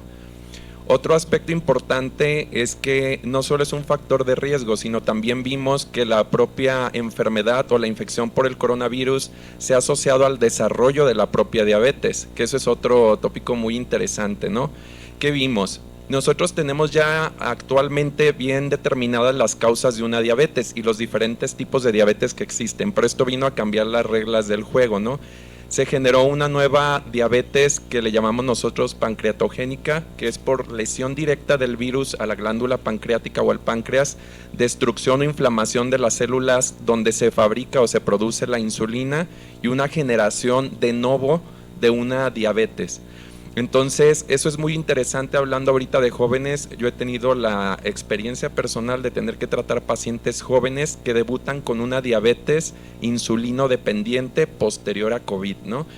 Entonces, es muy interesante el comportamiento de esta enfermedad porque pareciera ser una diabetes dependiente de insulina parecida a la diabetes tipo 1 que es infantil o en niños o en adolescentes, pero con un factor también de resistencia a insulina como es la diabetes tipo 2. Entonces pareciera ser una combinación de ambas, pero es por lesión directa a la glándula pancreática. Entonces estamos viendo, como comentaba también el doctor Bernardo, la doctora Ana María, un cambio en las reglas de las enfermedades y la diabetes también como una consecuencia post-COVID, ¿no?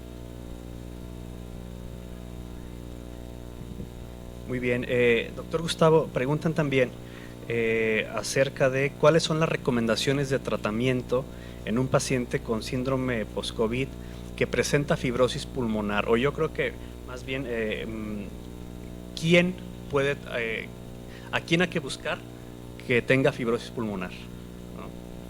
¿No? Ok, bien, es una buenísima pregunta porque un motivo de consulta recurrente es tuve COVID y llegan a la consulta conmigo, ¿no?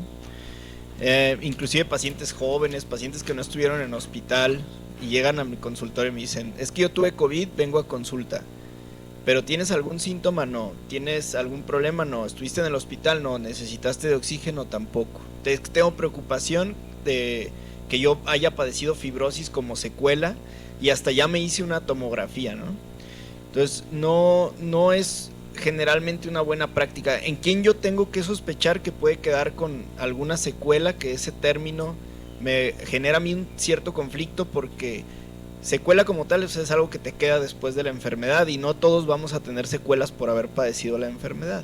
Entonces, ¿en quién yo voy a sospechar que tiene fibrosis? Sobre todo en los pacientes mayores de 60, 65 años que fumaron, obesos, que estuvieron en el hospital conectados a un ventilador. Eso es en general el tipo de paciente que yo puedo llegar a sospechar que va a quedar con algún tipo de cicatriz en el pulmón. Ya hay cortes, ya hay estudios a un año, y a un año la buena noticia es que aproximadamente el 10% de este tipo de pacientes son los que siguen con algún tipo de mancha o cicatriz en el pulmón. Lo que quiere decir, la buena noticia es que la gran mayoría no tienen estas repercusiones. Es el candidato a recibir tratamiento y qué tipo de tratamiento todavía está en estudio. Todavía estamos por definir qué tipo de tratamiento tiene que recibir y quién sería candidato a recibirlo. Y eso sí tiene que ser dictado generalmente por un especialista. Y entre esas estamos los especialistas en intersticiales, los internistas, los neumólogos, de qué paciente y qué tipo de tratamiento deben recibir para fibrosis en el pulmón. Y sí quisiera como enfatizar esa parte de quién o en qué momento yo tengo que sospechar, ya sea para ustedes o para sus familiares que tuvieron COVID, qué tipo de atenciones. Todo paciente que haya necesitado de oxígeno o de hospital debe de tener una consulta médica al menos 3 meses después de haber sido egresados, definitivo. Los pacientes que no estuvieron ni en hospital ni necesitaron oxígeno, ¿quién debe de ir a consulta? Quien tenga un síntoma que antes no lo tenía, que le ocasione un impacto a la salud.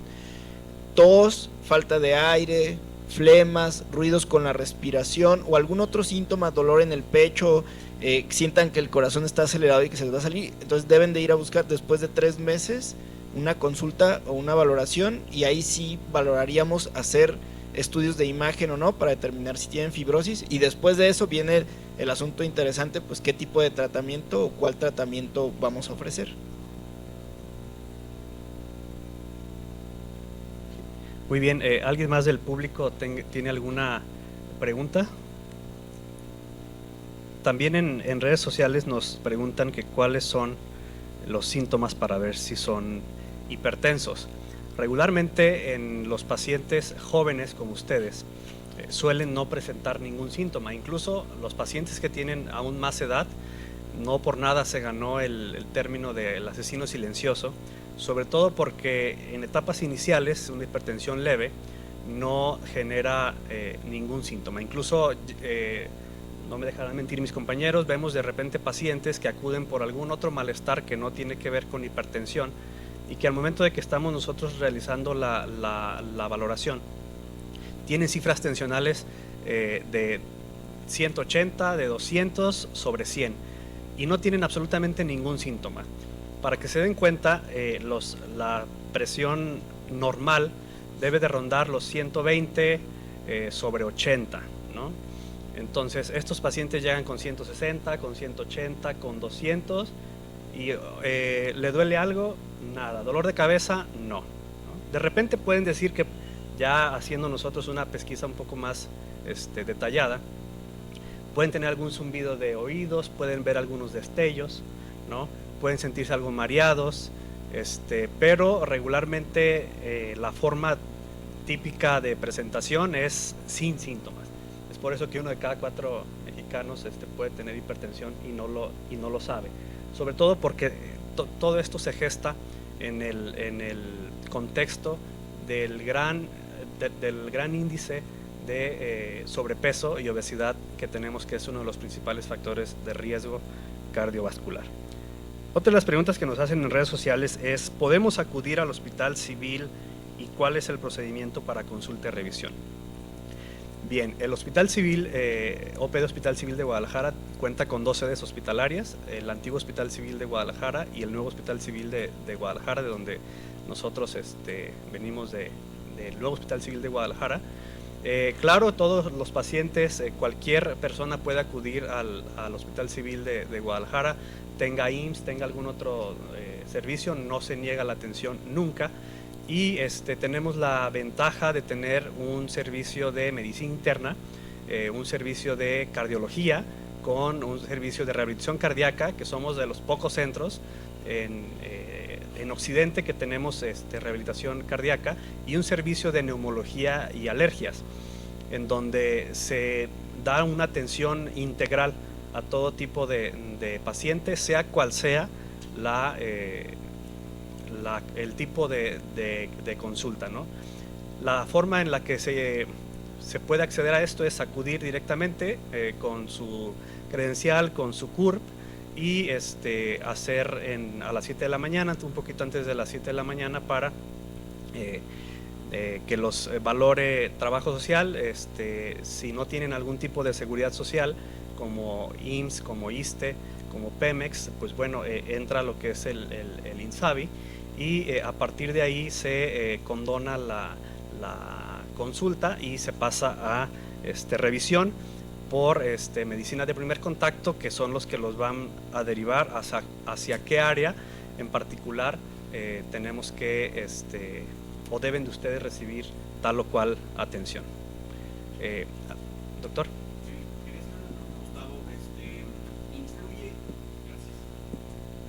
Doctor Gustavo, influye obviamente el tabaquismo, lo sabemos, pero ya ves que a la juventud ahora les gusta el vapeo, los cigarros electrónicos. ¿Esto influye en que se compliquen más del COVID o en general daña la salud? Sí, nosotros previo a COVID hicimos en una semana de salud pulmonar, a propósito de algunos casos que creo que fueron muy sonados de pacientes en Estados Unidos que se pusieron graves por vapear. El único antecedente que tenían era que de repente empezaron a tener fallas respiratorias, es decir, con necesidad de oxígeno, se les bajó la oxigenación, una tomografía, los pulmones inflamados, muy parecido a COVID, y terminaron en terapia intensiva intubados. Y el único antecedente era que usaron vapeador. A partir de ahí se vino un boom, hicimos algunas encuestas y resulta que en ese momento alrededor de un 20% del CUCS vapeaba, ¿no? Y de ellos les invitamos a algunos a hacer algunas pruebas de función de la respiración. De esa cantidad solo conseguimos alrededor de 10 personas que fueran a hacer prueba de función respiratoria, pero de esas 10 personas, 3 tenían una prueba de función respiratoria anormal, que eso se sale en definitivo de lo que es normal. A partir de ahí hicimos una campaña y nos ganamos unos jitomatazos en redes, así fue como tal. Yo la verdad hasta me estuvieron amenazando vía inbox y todo, me estuvieron buscando, pero vaya, nuestro trabajo es meramente decirles lo que nosotros encontramos. Esto se parece mucho a la historia del tabaquismo y es una historia que se las dejo de tarea, es muy interesante. En un inicio el tabaquismo o el tabaco, el cigarro, salía en las películas, salía en las noticias y decían, no, mira, te gana estatus, inclusive hasta salían algunos médicos diciendo que era saludable y que no hacía daño, que hacía menos daño que algunas otras cosas. Y después empezamos a ver mucho cáncer, muchas enfermedades cardiovasculares y hubo quien dijo, oye, este es el momento de decir, sí hace daño. Lo mismo nos está pasando con el vapeador. Ya sabemos que hace daño, eso es definitivo. En diferentes estudios, en animales, en humanos, con pruebas de función respiratoria, síntomas respiratorios, inclusive de segunda mano, porque ahora está el de, como es vapeador, como es vapor, no hace daño a los que están a un lado, no es cierto. Ya también hay estudios con daño de vapeador de segunda mano, es decir, si yo estoy aquí y aquí están vapeando, a mí también me hace daño, me provoca más síntomas respiratorios, me reduce impacto, entonces sí hace daño. El determinar o el decir que el vapeador influye con la gravedad de COVID es complicado, porque como bien decían antes, es una enfermedad nueva y el pulir el vapeador es complicado, es decir, solamente aislar un grupo que usó vapeador y qué impacto tuvo es complicado, pero lo que podemos es equipararlo con tabaco y decir que sí hace daño, eso es definitivo. Yo lo que les digo a los pacientes, a veces llegan conmigo jóvenes con tos y me dicen, uso vapeador, para mí es un gran, yo les digo, es un gran comodín, porque mientras sigas usando vapeador no vas a dejar de toser. Entonces a mí no me preguntes por qué tengo tos si usas vapeador, eso es definitivo.